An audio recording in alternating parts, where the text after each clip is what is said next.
बाहेरच्यांसमोर काहीही बोलण्याचं मी खपून घ्यायची नाही. एकतर तुम्ही या घरात राहताल नाहीतर मी राहीन.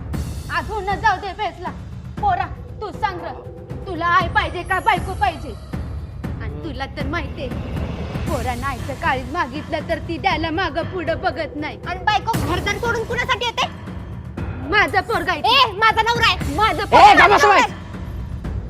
खरं तर पोरासाठी दोघी बी महत्वाचे असतात. आईनं त्याला जन्म दिलेला असतोय, लहानपणापासून जपलेला असतंय.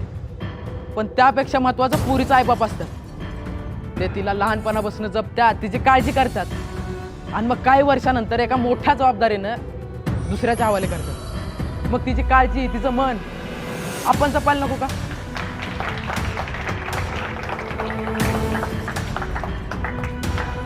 आणि असं सासू म्हणायचं सोडलं आणि आई म्हटलं म्हणून काय लगेच ती आई होत नसती.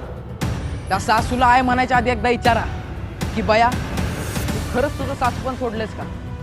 आणि त्या सासूनं पण सुनवलं एकदा जाऊन विचारा की तू माहेरी सुरू शकतेस का? तरच नाती जपली जातात, नाहीतर समधी नाती नुसती नावापुरती राहतात.